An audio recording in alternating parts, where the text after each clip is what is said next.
Give me your favorite performance ever. Like that all of us have done Well, individually? each one, yeah. My favorite one ever. So I play the brunch every Sunday at Cobalt, and I've done it every Sunday for 14 years. Wow. And Wow. That's Yeah, awesome. man. I love it. I mean, I love it. It's like every Sunday I get to go, Peaceful. rinse my mind, and it is peaceful. And Yeah, it's a cool gig. I can play whatever I want to play. People are lovely there, and Absolutely. it's I mean, one day I just on a whim I did 90 minutes straight of just Beatles the whole time, and then The fact that you could just pull that, like, all right, Yeah, and he can do that. Not a Beatles lot of for 90 people. minutes, yeah. well, I'm my when Matt Pugh hired me 14 years ago, I remember I was coming out of the men's room and he said, "Hey, this is your gig if you want it," and it has been. You know, so I would say that is my favorite thing to do is get up early on Sunday morning and drive to Orange Beach and go play a restaurant that seats 550 people and watch dolphins frolic in the beautiful crystal blue water, and we've been voted one of the best brunches in the United States Yeah, 6 years in a pretty row amazing. while I was playing. Yeah. Right, so it is a wee bit. Yeah, and I get to do whatever I want, man. Like I'll do like Nirvana straight into Yeah. Louis Armstrong. Yeah. To whatever And then I the want, requests that you come know? in, people The request requests are crazy. awesome. But he knows it. Like I remember we played over at Glory Bound that time, you and Yeah, me, and this yeah. guy came up towards the end of the gig and asked him to play this super obscure Leonard Cohen. Was it Leonard? Probably Or something like something that. like that. Yeah. And it was a crazy, and I was like, you know that song? And he Yeah. was like, yeah, just chill, man, I got it. And Yeah, he just yeah. played it, and they Yeah. were like, boom, and they tipped him, and I was like, I don't even want that tip money. You don't earn it. Well, But he knows so many songs. It's Well, I just what happened, and I've got to attribute that again to that same my favorite gig, Cobalt, and that is that I have been afforded the opportunity to play in front of like Glenn, the manager, has heard me play every single Sunday for 14 years straight. Yeah. He's got to be insanely tired of hearing me, but he's not.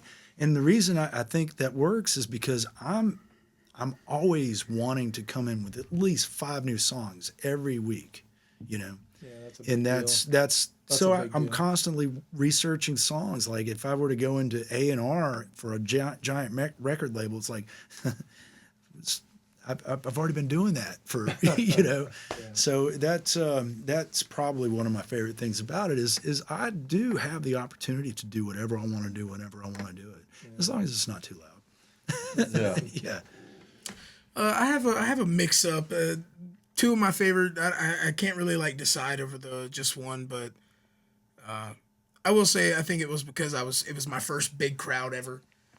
First show I ever played with my original band out live. We did the South Sounds Music Festival downtown, and where the Music Box and the Merry Widow would alternate shows. Yeah. And we played the Music Box, and like I said, it was our first show ever.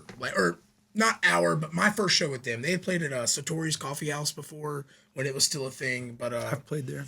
we got on stage. Yeah, I guess it was just luck of the draw. You know what I mean? Like I guess we just got lucky. I don't want to, but and we got on stage and we started our first song, and it was like the moment we hit that first beat, it's like you just see these people come in, and like we had the Music Box flooded. I'm talking like the people were outside the door, like listening to us, like that, like they were listening to us. And man, that was a surreal moment. It was my first ever original gig, my first ever like time out. Were you nervous? Oh, dude, I threw up. I threw up. I mean, I was 18. I just graduated high school. Before or after did you throw up? Both, both. But no, 100%, man. It was my first time ever taking something that I made. Not a song that Were they brownies? Is that what made you throw up? Right. Did you make the brownies? Like I'm seeing a correlation. it was the first time I never had to play a song somebody else wrote. You know what I mean? Like I wasn't doing Ain't No Sunshine. I wasn't doing Hotel California for the first time. I was playing my song. Right. And it was surreal to have everybody respond to you like that, and just like Yeah, that's awesome. for your first time too. Time, yeah. First time, and then we also had the like we were talking about earlier before we came in here. We sold out. There was no reason for me to put background audio in the shorts. we had a sold out show at the Merry Widow. We played with Slow Degrade, which is doing fantastic right now, going on tours, like 200,000 monthly listeners. These guys are fucking Slow crazy. Degrade. Hashtag Slow Degrade. Shout out Shane, Mike, Cody, Andre. Love you guys. We played with them, Oversight, and a band called Ego Death. And man, we wore dresses. We had cowboy hats and dresses on. We walked out on stage. We were the opening band. We were still pretty new to the scene, I guess. I wasn't. Neither were they. Mike and Cody play for Slow Degrade, but they also play for my band. Like, we're like the Boxcar Racer to Blink 182. Like, aliens do exist would be the Boxcar Racer to Slow Degrade. Cliff is living proof that aliens do exist. Yeah. Oh yeah. But no, playing that sold out show, and you know, obviously, we were in dresses. It was just a fun time, you know. That's like awesome, man. I got up and like flashed my dress up and stuff like that. You know, just be able to be free and like kind of ignorant and youthful and stuff like once that. again, It the was vibe. it was the vibe. Like again, like the vibe was fucking awesome. We nailed the night. All the songs were tight. We didn't screw up once. We had a guest guitar player come on stage. He wore a dress. It was just, it was really fun. awesome. But between those two, I would say those are probably my two favorite performances I've ever had. Great stuff, man. Great stuff.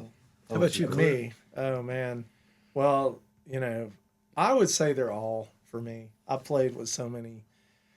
I've played, and Justin knows this. Like I've played and toured with so many musical acts, but I have one kind of like what he was talking about when I was young, and I'd moved up to Tuscaloosa. And when did you move to Birmingham? Like in the 98. 90s? 98. Okay, yeah. So Yeah. I moved up to go to UA to go to music school Right. in '89. I'm 55, some old guy, and you know I moved up there It's and not bad. and I was in this little guitar. Remember the guitar shop over there, Yeah, yeah. Jim Ball, who Picker's Paradise later. Yeah. And I was in there, and this guy came in and saw me playing, and found out stalked me, like found out everything about me, where I worked, showed up at my work, and the manager came in and said, "Hey man, the guitar player for this band," it was a really big band at the time. This band, remember Bentley Talk? Yes. Yeah, they were huge. They were huge. They were huge. They were Yeah. huge, and they were the singer Papa Algren is like, you know, like this amazing songwriter, really amazing guy. Like, and we were touring with like Driving and Crying and like big Right. stuff, you know. And they had an album they had recorded at Ardent Studios with Tom Wanny, who did part of Joshua Tree for U2 and all this stuff. So here I'm, my little punk ass, 19 years old. I didn't know anything about anything, and I'm in there like rolling out pizzas at Godfather's. And the guitar player Che came in there and was like, "Hey, is Cliff McClure here?" And the manager came, and she's like, "The guitar player from Bentley Talk's asking for you." I'm like, "What?" And he comes and he's like, "Hey man, I saw you playing at the guitar shop, man. You want to come audition for our band?" I'm like, "Oh yeah, sure, why not?" And the manager was like, "Remember me when you're famous," because they were huge. They were big, and I didn't even know who they were because I had just moved up there, so I was oblivious. I was so naive, and I went and I auditioned, and they were like, "You're hired, man. If you want this gig." And I was 19. Damn. I was green. I didn't know anything about anything, and I didn't know how good I was, you know, because I had just been practicing in my little room in Mobile. You know, I went to high school here and everything, and I didn't know how good I was. And they were like, "Dude, you're really good." And I was like, "Am I?" You know? And so I remember they said, "Look." Well, what distinguishes? Sorry to cut you off. So they said, "Look, just quit your job. We're going to pay you way more in like 2 gigs than you make all, you know, month there." And I was like, "Okay." So I did. I quit my job, and they did this massive tour. And so now we get to the point. So that is the thing. It was kind of like what he was talking about. Got rid of the dough for some dough. It was Yeah. our first gig was, these guys were like serious. They toured like all around stuff. They had management and all that stuff. And our first gig was in Orlando, and I will never forget it as long as I live. Club Spacefish, and it was kind of like the Soul Kitchen, kind of. It was an original venue, and this band, they had songs on the radio, man, and they had people come, like 1,000 people in there to come see them. And here's Cliff, 19, green, noob. I had knew nothing about anything. It was my first gig with a band, and in this massive venue in front of like 1,000, 1,500 people. And I will never forget that. And do you remember Jim O'Fairley, the big giant dude that hung out with, you probably don't, but He's still a really good friend of my day. He was the biggest bouncer in Tuscaloosa. He was the guy. He was like 6'5". It looked just like Hagrid, man. It's big, Right. big giant man.